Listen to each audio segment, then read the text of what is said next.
students, welcome to our YouTube channel Commerce with Kanaujia ma'am. तो students, आज का जो हमारा टॉपिक है वो बिजनेस लॉ का चैप्टर है agency contract. Indian contract act 1872 के अंडर जो आता है। इस चैप्टर में हम जो इस चैप्टर का फुल कंसेप्ट पढ़ेंगे। और चलिए अब स्टार्ट करते हैं चैप्टर। हाँ जी स्टूडेंट्स, आ जाइए। देखिए एजेंसी कॉन्ट्रैक्ट की एजेंसी कॉन्ट्रैक्ट क्या होता है। देखो, an agency is the relation between an agent and his principal created by an express or implied agreement whereby an agent is the authorized by his principal to represent him and establish contractual relationship with the third party। देखो अब समझाती हूँ। ये तो लगा लो, ये मैं हूँ। कौन हूँ? मैं। ठीक है, ये है मेरी थर्ड पार्टी कोई। ठीक है, यानी मैं हूँ प्रिंसिपल। मैं कौन हूँ? प्रिंसिपल। और ये है थर्ड पार्टी। और जो मेरा जो बिज़नेस है ना वो बहुत बड़ा है। क्या है? जो मेरा बिज़नेस है, ये मेरा बिज़नेस है, बहुत बड़ा है। ठीक है, बहुत बड़ा बिज़नेस है मेरा। ठीक है, अब मैं अपने और मैं एक खुद ओनर हूँ। ठीक है, उसका। और मैं अपने सारे काम थोड़ा ना हर पर्सन से जाके करूँगी, थर्ड पर्सन से, थर्ड पार्टी से। कितनी सारी थर्ड पार्टी होंगी मेरी, कितने सारे लोग होंगे जिसके हाथ मुझे कॉन्ट्रैक्ट में हूँ मैं। ठीक है, तो मैं खुद तो नहीं संभाल सकता, तो मैं इसके लिए क्या कर रहा हूँ, बीच में एक एजेंट को हायर कर रहा हूँ। क्या कर रहा हूँ? बीच में एक एजेंट को हायर कर लिया मैंने। तो जब वो एजेंट हायर किया मैंने, तो क्या हुआ है उससे? मैंने उसके साथ में एक कॉन्ट्रैक्ट कर लिया या एग्रीमेंट कर लिया कि तू जो ये एजेंट है, तू मेरे बिहाफ पे सारा काम करेगा। ठीक है, मेरे बिहाफ से थर्ड पार्टी को अटेंड करेगा, उसके साथ जो कॉन्ट्रैक्ट करेगा। और तू जो काम करेगा, मैंने उसको ये बोल दिया कि एजेंट, तू जो काम करेगा वो मेरे नाम से होगा, इसलिए जो भी काम करेगा वो सही से करियो, क्योंकि उसमें नाम मेरा आएगा। यानी मैं कर नहीं सकता क्योंकि मेरे पास और भी काम बहुत सारे हैं, इसलिए मैंने तुझे हायर कर दिया। इसलिए तू मेरे नाम पर काम करियो, लेकिन कुछ गलत मत करियो। ठीक है स्टूडेंट्स, तो यही होता है। अब देखो, अब समझते हैं दोबारा से मीनिंग ये समझने के बाद कि एक एजेंसी है।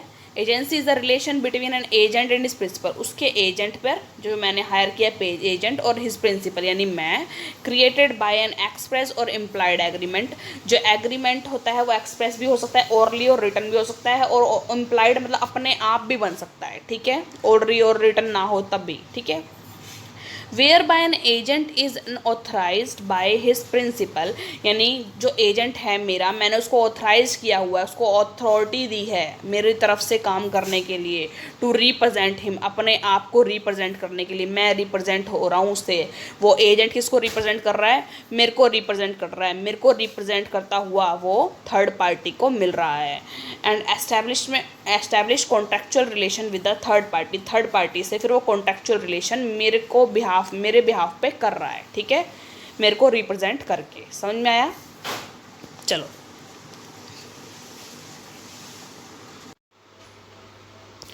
हाँ जी, अब देखते हैं who can appoint an agent. एक एजेंट को कौन अपॉइंट कर सकता है, यानी कि जो प्रिंसिपल है वो कैसा होना चाहिए, कौन एजेंट कर सकता है। जो एजेंट को जो अपॉइंट करेगा वो देखते हैं कौन कौन से हैं। फर्स्ट, एक मेजर पर्सन, यानी कि 18 साल से उम्र की से अबव उम्र वाला वो पर्सन, यानी कम्पिटेंट होना चाहिए कॉन्ट्रैक्ट के। ठीक है। Second one, person of sound mind, मतलब जो साउंड माइंड का पर्सन है, जिसके माइंड में कोई प्रॉब्लम नहीं है। ठीक है। Third, person who is competent to act for himself, यानी कि ऐसा पर्सन्स जो कॉन्ट्रैक्ट करने के लिए कम्पिटेंट हो, कम्पिटेंट पार्टी के अंतर्गत आता हो, साउंड माइंड का हो, और भाई उसने कोई ड्रिंक वगैरह ना की हुई हो, भाई नशे की हालत में वो नहीं होना चाहिए। ठीक है, प्रॉपर तरीके से कम्पिटेंट होना चाहिए। Fourth, appointed by any corporation और कंपनी, कि कोई भी कॉरपोरेशन और कोई कंपनी भी है वो भी उसको अपॉइंट कर सकती है एक एजेंट को। समझ में आया। Fifth one is natural guardian और guardian appointed by the court. Natural guardian वो होते हैं जिनके माता पिता, भैया भगवान ने ही दिए, प्रकृति ने दिए, माता पिता दादा दादी कोई, वो तो हो गए नेचुरल गार्जियन, वो कर सकते हैं एजेंट को अपॉइंट। या फिर जो कोर्ट भी कर सकता है कि इसके लिए हम एजेंट हायर कर देते हैं कि ये वर्क नहीं कर सकता तो इसके बिहाफ पे एजेंट वर्क करेगा। ठीक है, तो गार्जियन कौन अपॉइंट कर सकता है? गार्जियन अपॉइंटेड बाय कोर्ट, या तो नेचुरल गार्जियन हो उसका, या तो कोर्ट ने उसको उसका गार्जियन बना रखा हो उसको कि भाई आपका अभी ये कोई इस बंदे का कोई है नहीं तो इसलिए हम ये गार्जियन को अपॉइंट कर रहे हैं, तो वो गार्जियन भी उस एजेंट को क्या कर सकता है? अपॉइंट कर सकता है। ठीक है स्टूडेंट्स, आगे आ जाओ। अब ये देखो, वहाँ हमने पढ़ा, यहाँ ऊपर हमने पढ़ा कि अब एजेंट को हायर कौन कर सकता है, अपॉइंट कौन कर सकता है।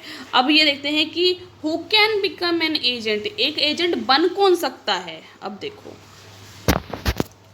any person whether or not he is competent to enter into contract may be appointed as an agent। यानी कोई भी ऐसा पर्सन जो competent पार्टी भी ना हो वो भी एजेंट बन सकता है, वो आपके ऊपर डिपेंड करता है। यानी कि जरूरी नहीं है कि एजेंट जो है ये एजेंट है, कौन है ये? एजेंट है। ठीक है, ये जरूरी नहीं है कि ये 18 साल से ऊपर वाला हो, मेजर हो, माइनर भी हो सकता है, ये कम्पिटेंट ना हो तो भी हो सकता है। वो आप पर डिपेंड होता है कि आप कैसा एजेंट हायर करते हैं। ये प्रिंसिपल हूँ मैं, ये मेरे ऊपर डिपेंड करता है कि मैं कैसा एजेंट हायर करूँगा। अगर मैं मान लो माइनर को हायर कर लूँगी, ठीक है, क्योंकि देखो वो कॉन्ट्रैक्ट के बीच में नहीं होता, कॉन्ट्रैक्ट मेरे यानी प्रिंसिपल और थर्ड पार्टी, ये प्रिंसिपल है ये थर्ड पार्टी है, ठीक है, कॉन्ट्रैक्ट हो रहा है हम दोनों के बीच में, ये तो बस रिप्रेजेंट कर रहा है मुझको, जो एजेंट है वो रिप्रेजेंट कर रहा है मेरे को, इसलिए इसका कोई कॉन्ट्रैक्ट नहीं है। तो जो एजेंट है वो कम्पिटेंट ना भी हो तो भी चलेगा। ठीक है स्टूडेंट्स, ये बात याद रखना कि जरूरी नहीं है कि जो एजेंट है वो कम्पिटेंट टू पार्टी हो। ठीक है, ठीक है स्टूडेंट्स, कम्पिटेंट टू पार्टी हमने पढ़ा था ना, कॉन्ट्रैक्ट, एक वैलिड कॉन्ट्रैक्ट बनाते हुए जो एलिमेंट हैं, एसेंशियल एलिमेंट्स की, वो साउंड माइंड का होना चाहिए, वो मेजर होना चाहिए, वो नशे की हालत में नहीं होना चाहिए। ठीक है, इस टाइप से। ठीक है स्टूडेंट्स, चलो आगे पढ़ते हैं। ये हमने पढ़ा कि एक एजेंट कौन बन सकता है। अब आ जाइए क्रिएशन ऑफ एजेंसी। एजेंसी भाई देखो बनती कैसे है।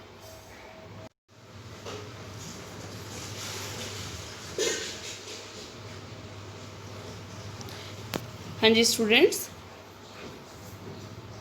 चलो ये देखते हैं क्रिएशन ऑफ एजेंसी। एजेंसी का जो कॉन्ट्रैक्ट है वो बनता कैसे है।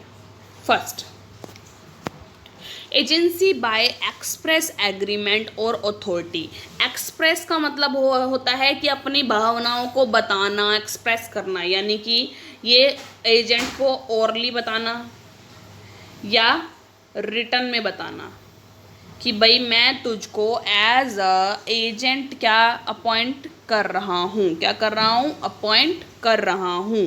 इसलिए क्या करो, इसलिए हम क्या करते हैं, कॉन्टैक्ट कर लेते हैं या फिर जो भी है रिटर्न में लिख लेते हैं कि हाँ भाई तू मेरा एजेंट है और मैं तेरा प्रिंसिपल हूँ, मेरी तरफ से ऐसे तुझे काम करना है। ठीक है, ये तो हो गया एजेंसी बाय एक्सप्रेस एग्रीमेंट और अथॉरिटी। समझ में आ गया। और उसको अगर उसको एजेंट बनाऊंगा तो साथ में उसको अथॉरिटी भी दूंगा कि तेरे पास ये काम करने की अथॉरिटी है, मेरे को रिप्रेजेंट करने की अथॉरिटी है। समझ में आया स्टूडेंट्स? चलो अच्छा, अब ये है, वो तो था कि एक्सप्रेस करके बता के, ओरली बता के या रिटर्न बता के। ये है कि एजेंसी बाय इम्प्लाइड एग्रीमेंट, यानी कि ना तो हमने ओरली बताया ना हमने रिटर्न बताया, अभी कुछ नहीं हुआ, ये अपने आप ही एजेंट बन गए। कुछ ऐसी स्थितियां आई, कुछ ऐसी सिचुएशंस आई जिसकी वजह से इम्प्लाइड प्रिंसिपल बन गए, इम्प्लाइड प्रिंसिपल और एजेंट बन गए। ठीक है स्टूडेंट्स, कैसे अब बताते हैं। 3 टाइप के होते हैं ये एजेंसी बाय इम्प्लाइड एग्रीमेंट। देखो, फर्स्ट है एजेंसी बाय एस्टोपल। एस्टोपल का मतलब ये है कि देखो क्या है, मतलब कि इम्प्लाइड कॉन्ट्रैक्ट ऐसा है, अपने आप बन गया। कई सिचुएशन ऐसी आई कि वो बनाना पड़ गया एस्टॉपल। ठीक है, देखो कैसे। मैं मान लो एक प्रिंसिपल हूँ, एक बिजनेस चलाती हूँ, ठीक है। मैं अपनी फ्रेंड के साथ गई एक थर्ड पार्टी को मिलने के लिए, ठीक है। ये हो गई प्रिंसिपल, ये हो गई थर्ड पार्टी, ठीक है। मैं मिलने गई, मेरी फ्रेंड थी, भाई चल ले भाई, तू भी चल ले साथ में, मैं जा रही हूँ, ठीक है, तू भी चल पड़, चली गई, ठीक है।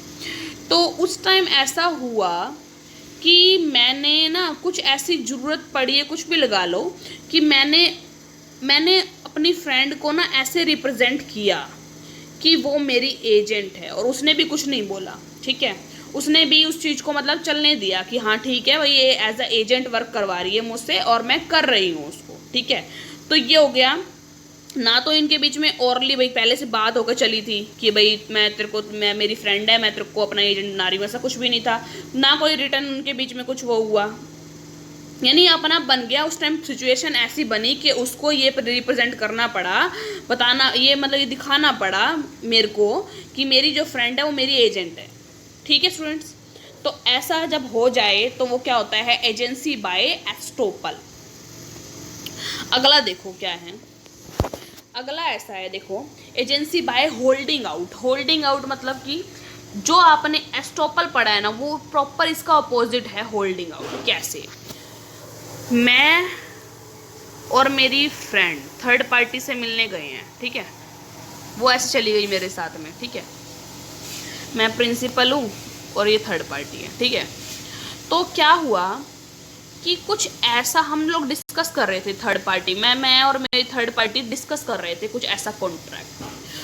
तो जो मेरी फ्रेंड है उसको ऐसा लगा कि इस चीज़ में मुझे भी इन्वॉल्व होना चाहिए, ये ताकि मतलब कि मुझे लग रहा है, उसे ये लग रहा था कि मेरे से ज़्यादा बेटर वो हैंडल कर सकती है इस चीज़ को। तो वो ये खुद ये इस तरीके से बीच में बात करने लगी और बताने लगी कि एज अ एजेंट वो मेरी तरह मेरी एजेंट है, और उस तरीके से वो थर्ड पार्टी से क्या करने लगी, बात करने लगी। तो मैंने भी कुछ नहीं कहा, मुझे भी सही लग रहा था कि हाँ यार ये अच्छे से हैंडल कर रही है, ये मतलब मुझे अच्छे तरीके से रिप्रेजेंट कर रही है। तो मैंने बोला कि ठीक है चल तू भाई एज अ एजेंट ही वर्क कर रही है तो एज अ एजेंट ही वर्क कर ले। तो मैंने भी उसको मना नहीं किया। तो हमारे बीच में बिन अपने आप ही कॉन्ट्रैक्ट बन गया, मतलब एजेंसी का कॉन्ट्रैक्ट बन गया ना। हमने भाई सोच के चले थे, भाई बोल के चले थे ओरली कि भाई तू मेरी एजेंट बन जियो ना, हमने कोई रिटर्न में कुछ लिखा हुआ था, ठीक है। अपने आप ही कॉन्ट्रैक्ट बन गया। एम्प्लॉयड का मतलब होता है अपने आप बनना, ठीक है। अपने आप ही कॉन्ट्रैक्ट बन गया हम दोनों के बीच में। तो मैंने उसको क्या कर लिया, अपना एजेंट हायर हो गया वो मेरी, ठीक है। समझ में आई स्टूडेंट्स कि कुछ हमने बात नहीं करी, अपने आप ही बन गया। एक ऐसी सिचुएशन आई कि वो अपने आप ही ऐसा बन गया।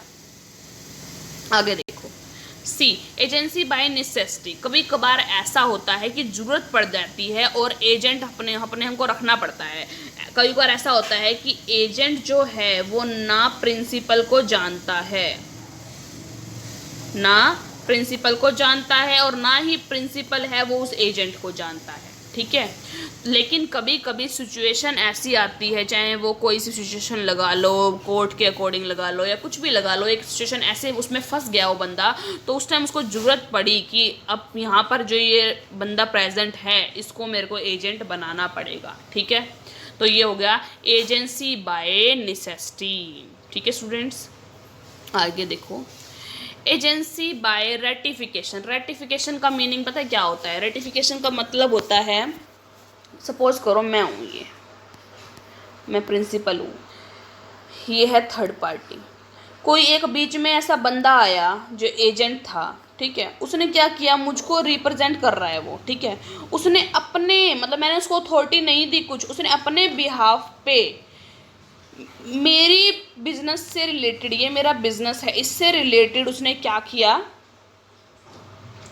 कोई फैसला ले लिया, ठीक है। अपने आप मुझसे बिना पूछे, ठीक है, ले लिया। लेकिन जब मुझे इस बात का पता चला, मुझे, ये मैं हूँ पी, जब मुझे इस बात का पता चला कि उसने ऐसे ऐसे कर लिया है, ये चीज़ खरीद ली है मेरे बिज़नेस के लिए और इतना ज़्यादा अमाउंट खर्चा कर दिया है और मुझसे पूछा भी नहीं ऐसे कर दिया। लेकिन फिर भी मैंने उसको कहा, रेटिफिकेशन दे दी अपनी कि कोई बात नहीं भाई, मेरी सहमति है, ठीक है, इस चीज़ में कि कोई बात नहीं, तूने खरीद लिया, मैं इस चीज़ के पैसे चुका दूँगा क्योंकि तू मेरे बिहाफ पे काम कर रहा है। अगर लॉस भी हुआ तो कोई बात नहीं, तब भी बियर कर लूँगा, कोई बात नहीं है, लेकिन मैं कर दूंगा। तो ये क्या हुआ, एजेंसी बाय रेटिफिकेशन, कि उसने अपनी सहमति दे दी है उस चीज़ को। समझ में आया कि उसने, एजेंट ने बिना पूछे प्रिंसिपल से एक काम कर दिया है, ठीक है, उसने कोई उससे पूछा नहीं है, कोई कम्युनिकेट नहीं किया, अपने आप काम कर लिया। तो तब वो जो एक एजेंसी बनती है वो एजेंसी बाय रेटिफिकेशन बनती है, ठीक है स्टूडेंट्स। और fourth one is agency by operation of law, मतलब कि कभी कभार लॉ ऐसा कुछ खड़ा कर देता है कि उस टाइम हमें एजेंट बनाना ही पड़ता है। तब वो जो एजेंसी का जो कॉन्ट्रैक्ट बनता है मेरे और कोई मेरे एजेंट के बीच में, तो वो कहलाता है agent bye operation of law, यानी कि लॉ एनफोर्सेबल कर देता है आपको एजेंट रखने के लिए, ठीक है। ठीक है स्टूडेंट्स, ये हो गए चार हमारे क्रिएशन ऑफ एजेंसी के जो रीजंस हैं। Agency by express agreement, agency by implied agreement, इसमें 3 पार्ट आ जाते हैं। Agency by estoppel, holding out and necessity, और third one is agency by ratification and fourth one is agency by operation of law. ठीक है students, अब आगे पढ़ते हैं। देखो कि इनकी जो एजेंट्स होते हैं उनकी ड्यूटीज़ क्या होती है और उनके राइट्स क्या होते हैं। ठीक है स्टूडेंट्स, चलो आ जाओ पढ़ लेते हैं फिर अब। हाँ जी स्टूडेंट, देखो अब जो एजेंट हायर करा है हमने उसकी क्या ड्यूटी बनती है। First, to conduct business according to the direction given by principal, जो बिजनेस चलाएगा, क्योंकि देखो इसके पास अथॉरिटी है बिजनेस चलाने की, यही चला रहा है क्योंकि ये किसको क्या रिप्रेजेंट कर रहा है, प्रिंसिपल को। इसलिए उसने कहा है कि जो बिजनेस चलाना है किसके अकॉर्डिंग चलाना है, direction given by principal. Principal ने जैसी आपको डायरेक्शन दी है कि मेरा बिजनेस ऐसे चलाना है, तो आपकी ड्यूटी बनती है कि वैसे ही चलाना है। ठीक है students. Second one is to compensate for neglect या मिसकंडक्ट एटसेट्रा। अगर आपने कुछ नेगलेक्ट किया है, कुछ छोड़ दिया या कुछ मिसकंडक्ट किया, आपने उसका जो बिजनेस है वो मिसकंडक्ट कर रहे हो, ढंग से नहीं चला रहे हो, तो उससे जो भी नुकसान होगा, जो भी लॉस होगा, तो वो आप कंपनसेट करेंगे उसको, किसको, प्रिंसिपल को। ठीक है, उसको आप वो लॉस को बियर आउट करने के लिए आप कंपनसेट करेंगे। Third one is to render proper account. देखो आप क्या कर रहे हो, उसका बिजनेस चला रहे हो, उसका जो अकाउंट है वो ढंग से रख रहे हो, ठीक है, अकाउंट बना के रखते हो, तो उसको प्रॉपर तरीके से बनाओ। कोई अपनी मतलब सीक्रेट कुछ छुपाओ मत, उसकी इन्फॉर्मेशन किसी को बताओ मत, और उसके अकाउंट ढंग से तरीके से बनाओ, ये आपकी ड्यूटी बनती है। Fourth, to communicate with principal, principal के साथ कम्युनिकेट करो। अगर कुछ प्रॉब्लम है, कोई कुछ है, उसके साथ कम्युनिकेशन में रहो। ठीक है, और कोई अपॉर्चुनिटीज़ हैं या कुछ भी है, सब चीज़ के बारे में उसको प्रिंसिपल को कम्युनिकेट करो, क्योंकि आप उसका बिजनेस संभाल रहे हो, उसका काम कर रहे हो, उसके बिहाफ पे उसके बिजनेस को चला रहे हो। फिफ्थ, टू पे सम रिसीव फ्रॉम प्रिंसिपल, जो भी देखो आपके बिजनेस में जो भी पैसा आप रिसीव कर रहे हो, जो भी सम रिसीव कर रहे हो, तो आपको वो ड्यूटी बनती है कि आपको वो पे करनी है, किसको, प्रिंसिपल को, क्योंकि पैसा देखो उसका है, बिजनेस उसका है, तो जो भी उससे पैसा आया है वो उसी का है। ठीक है, तो वो उसको आपको पे करना है। Sixth one is not to delegate authority, अपनी अथॉरिटी आगे डेलीगेट नहीं करनी है, क्योंकि देखो आपको अथॉरिटी मिली है, देखो ये कहाँ है, ये था प्रिंसिपल, आपको इससे अथॉरिटी मिली, आप प्रिंसिपल के नीचे एज अ एजेंट वर्क कर रहे हो। ठीक है, लेकिन आप ये नहीं है कि आप एज अ एजेंट हो तो अपने नीचे सब एजेंट रख लो, नहीं, आपको अपनी अथॉरिटी नीचे डेलीगेट नहीं करनी है। ठीक है स्टूडेंट्स, आपने अपना काम करना है, ये नहीं है कि भाई मुझे इस काम को करने के लिए, एजेंट बनने के लिए 4 लाख रुपए मिल रहे हैं, ठीक है, तो मैं अपनी रिस्पॉन्सिबिलिटी से हट जाऊं और अपनी अथॉरिटी किसी पर्सन को डेलीगेट कर दूंगा और उसको 1 लाख रुपए दे दूंगा, मेरे 3 लाख रुपए सूखे सूखे बच गए। ये काम नहीं करना भैया आपको क्या करना है, अपनी अथॉरिटी किसी को भी डेलीगेट नहीं करनी है, अपना काम जो आपको मिला है वो करो। 7th one, not to set up adverse title. देखो आप मान लो एजेंट का कुछ भी यूज़ कर रहे हो, एजेंट की कार यूज़ कर रहे हो, एजेंट का ऑफिस यूज़ कर रहे हो, तो आपको एडवर्स टाइटल नहीं सेट करना है कि ये चीज़ मेरी है, ये बिजनेस मेरा है, किसी चार दूसरे पर्सन को बोल दो कि ये तो ऑफिस मेरा है। ऐसा नहीं करना, आपको उसी की चीज़ है तो वो उसी की रहेगी, आप उसकी कार है वो उसी की रहेगी, आप यही बोलोगे मैं उस चीज़ को यूज़ कर रहा हूँ क्योंकि मेरे को अथॉरिटी मिली हुई है, ठीक है। 8, not to make secret profit. कोई भी बिजनेस के अंदर से भी कोई भी अपने लिए कोई सीक्रेट प्रॉफिट नहीं बचाना है, ये आपके लिए ड्यूटी बनती है, क्योंकि वो बिजनेस उसका है, प्रॉफिट हो रहा है, लॉस हो रहा है, कुछ भी हो रहा है, वो उसका है, आपका कुछ नहीं है। आपको बस जो उसके लिए रेमुनरेशन मिल रहा है, जो पेमेंट मिल रही है, वो है बस आपकी, ठीक है। आगे समझ में आ गई ड्यूटीज एजेंट की। आगे देखो राइट्स क्या हैं एजेंट के।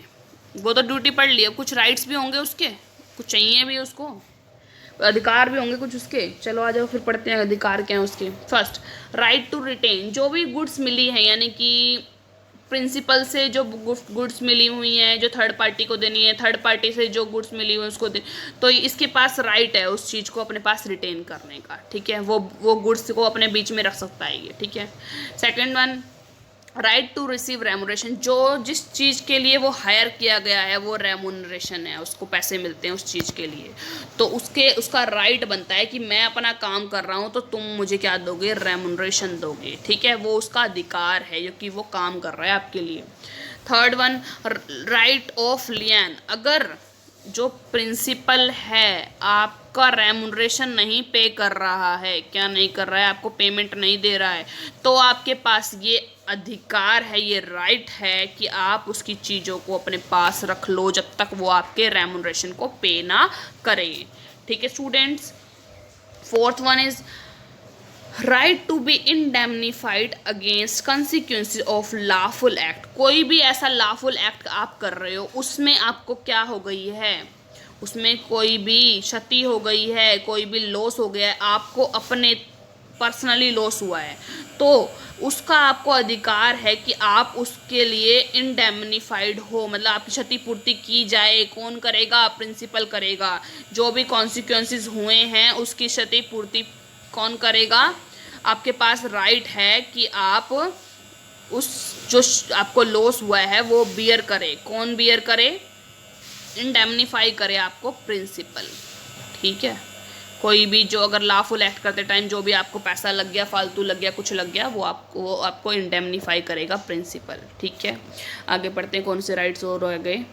ये देखो स्टूडेंट्स, फिफ्थ राइट है right to be indemnify against consequences of act done in good faith.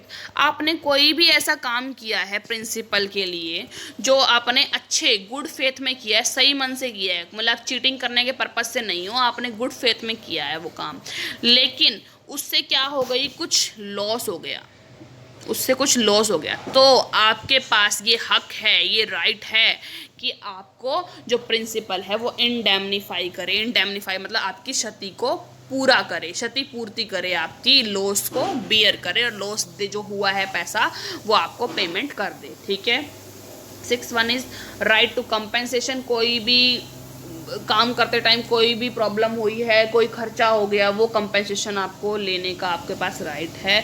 7th right two of stoppage in transit. देखो आपके साथ कोई कुछ गलत कर रहा है तो आपके पास राइट है, यानी ये लगा लो जो प्रिंसिपल है आपसे कुछ गलत काम करवा रहा है, प्रिंसिपल है इलीगल काम करा रहा है, आपको पता चल गया कि जो मेरे से काम कराया जा रहा है वो इलीगल काम है, तो मेरे पास ये हक बनता है जो गुड्स आ रही हैं मैं उसको स्टॉप करा सकता हूँ रास्ते में ही, क्योंकि वो इलीगल वर्क है, ठीक है। समझ में आ गया, रास्ते में ही, ट्रांजिट मतलब रास्ते में ही, इन ट्रांजिट उस चीज़ को स्टॉप करवा दूँ क्योंकि वो क्या है, इलीगल है, ठीक है।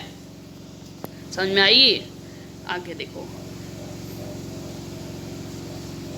अब ये हमने एजेंट का पढ़ा था, अब आ जाओ ड्यूटीज ऑफ प्रिंसिपल। प्रिंसिपल की क्या ड्यूटी है। प्रिंसिपल कौन होता है, जो किसी पर्सन को एज अ एजेंट हायर करता है, यानी बिजनेस जिसका होता है वो प्रिंसिपल होता है, ठीक है। तो अब इसकी देखो ड्यूटियाँ बनती है। फर्स्ट, टू पे रेम्यूनरेशन टू हिज एजेंट, जो उसने एजेंट हायर करा है उसको क्या करे, पेमेंट दे भाई, रेम्यूनरेशन दे भाई, जो तू काम करवा रहा है उसको पेमेंट दे, ठीक है। दूसरा, to indemnify agent against the consequences of lawful act, lawful act की वजह से जो उसको लॉस हो गया है एजेंट को, जो उसके बिहाफ पे काम कर रहा है, तो उसको इंडेमनीफाई करे, उसको क्षतिपूर्ति करे, उसकी वो लॉस वो ही बियर करे, कौन, principal. Third, to indemnify agent against consequences of act done in good faith, कोई भी ऐसा काम किया है एजेंट ने जो प्रिंसिपल के लिए गुड फेथ में किया हुआ हो लेकिन फिर भी लॉस हो गया है, तो प्रिंसिपल की ड्यूटी बनती है कि वो उस पर्सन को इंडेमनीफाई करें, यानी कि उसको उसकी क्षतिपूर्ति करे, उसको लॉस से बचाए, ठीक है।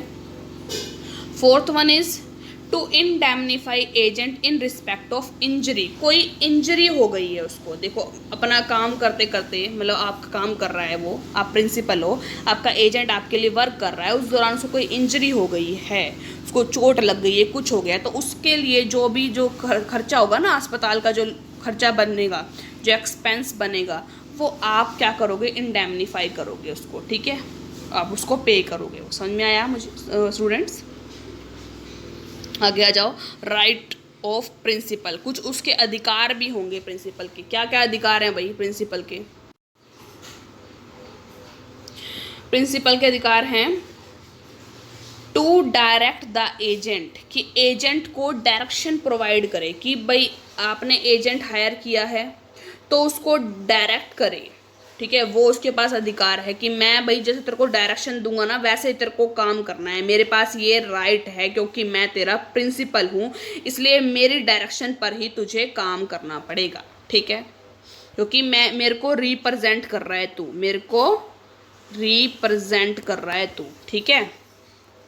Second one, to claim compensation from agent due to negligence, अगर एजेंट ने आपका बिजनेस ढंग से नहीं संभाला, नेग्लिजेंस करा है और उसकी वजह से कोई लॉस हुआ है बिजनेस में, तो आपको ये हक बनता है, आपका राइट बनता है कि आप क्लेम करो कंपनसेशन जो भी लॉस हुआ है, किससे, एजेंट से, ठीक है स्टूडेंट्स।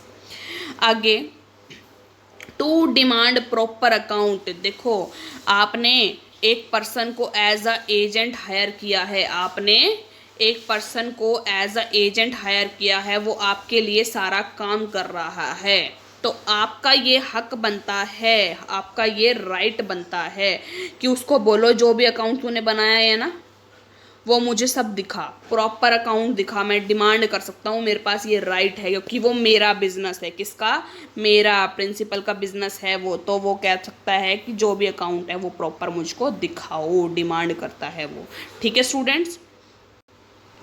तो इस जो चैप्टर में है हमने पढ़ा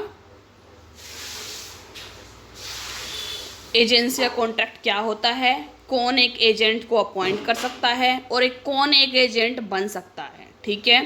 फिर हमने पढ़ा कि एजेंसी कितने टाइप से बनती है, 4 टाइप से बनती है, ड्यूटीज़ क्या हैं एजेंट की, राइट्स क्या हैं एजेंट के, फिर पढ़ा हमने ड्यूटीज़ प्रिंसिपल की क्या है और राइट क्या है प्रिंसिपल की। तो यानी कि एजेंसी कॉन्ट्रैक्ट इस चैप्टर में हमने पूरा कवर कर लिया है। आपको बुक में से कुछ भी पढ़ने की ज़रूरत नहीं है अगर आपने ये पूरी वीडियो अच्छे से सुनी है, ठीक है स्टूडेंट्स।